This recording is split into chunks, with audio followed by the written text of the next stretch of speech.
네, 코로나19의 글로벌 상황이 날로 악화되자 올해 세계 경제 성장률 전망치가 줄줄이 하향 조정되고 있습니다. 이런 가운데 미국 연방준비제도가 기준금리를 제로 금리 수준으로 낮춘 뒤 한국은행은 기준금리를 0.5%포인트 내려 사상 처음으로 0%대 금리 시대가 열렸는데요. 네, 박진영의 출근길 인터뷰. 오늘은 이인호 한국경제학회장을 만나 코로나19가 전 세계 경제와 함께 우리 경제에 미칠 영향을 짚어본다고 합니다. 네, 서울대학교 나가 있는 박진영 기자 나와주시죠.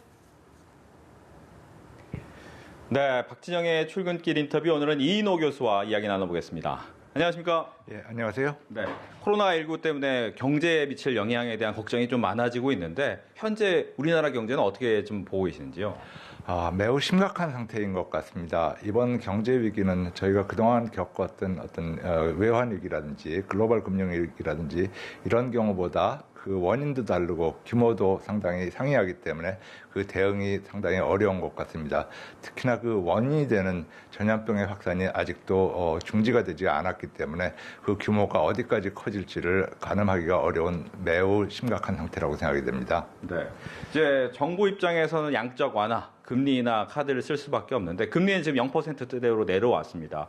이 향후에 이 0%대 금리가 어떤 영향을 미칠지 어떻게 보고 계신지요?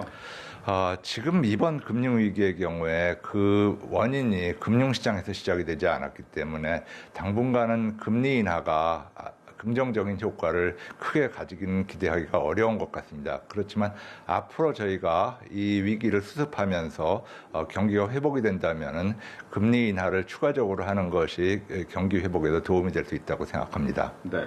하지만 일각에서는 금리가 인하된다면 이 자금이 부동산 시장으로 들어가는 게 아니냐, 부동산 투기가 더 활성화되는 거 아니냐 이런 우려가 있더라고요. 여기에 대해서는 어떻게 보시는지요? 예, 물론 금리 인하가 부동산 투기를 다시 불러일으킬 가능성은 있지만 지금 같은 불확실성 하에서 그런 위험이 크다고 생각은 되지가 않습니다. 특히나 그 투기에 사용이 되는 현찰이라든지 아니면 대출이 실제적으로 막혀 있는 상태에서 아직은 그런 위험에 대해서 우려하는 것이 그렇게 큰 도움은 되지가 않을 것 같습니다. 오히려 경기가 회복이 될 때 이번에 많이 풀리게 될 유동성이 다시 부동산 시장으로 몰려들 것을 대비해서 경기 회복과 함께 그 금리를 다시 인상한다든지 신속하게 대응하는 것이 필요하다고 생각됩니다. 네. 이제 문재인 대통령도 내일 비상경제회의를 열겠다라고 하는데 어떤 얘기가 좀 나올까요? 예, 무엇보다도 지금 그 큰 어려움을 겪고 있는 중소상공인들에 대한 선제적이고 공격적인 어떤 도움이 필요하고 그런 것이 기대되고 있습니다. 이번 위기는 무엇보다도 거래가 실종해서 매출이 없어지고 그리고 그로 인해서 중소상공인들이 많은 어려움을 겪고 있습니다. 그래서 거기에 대한 직접적인 도움이 상당히 중요하다고 생각됩니다. 네. 추경을 했는데 향후 2차, 3차 추경도 가능하다라는 얘기가 나옵니다. 가능할 것으로 예상을 하시는지요? 예, 이미 말씀드렸다시피 지금 이번 위기의 규모가 아직도 확실치가 않은 상태에서 10조 넘게 1차 추경을 집행을 하려고 하고 있는데요. 물론 앞으로 이 위기가 쉽게 극복이 안 된다면 2차, 3차 추경 추가적으로 하는 것이 필요하겠지만 저희가 생각해야 되는 것은 재정 자원도 역시 그 한정된 자원이기 때문에 저희가 충분히 아껴서 사용을 하고 추가 추경은 나중에 필요할 경우에 생각하는 것이 좀 더 올바른 접근이라고 생각합니다. 네. 끝으로 질문을 드릴 것은 이제 재난기본소득 관련해서 찬반 논란도 좀 있는 것 같은데 어떤 생각을 갖고 계신지도 궁금합니다.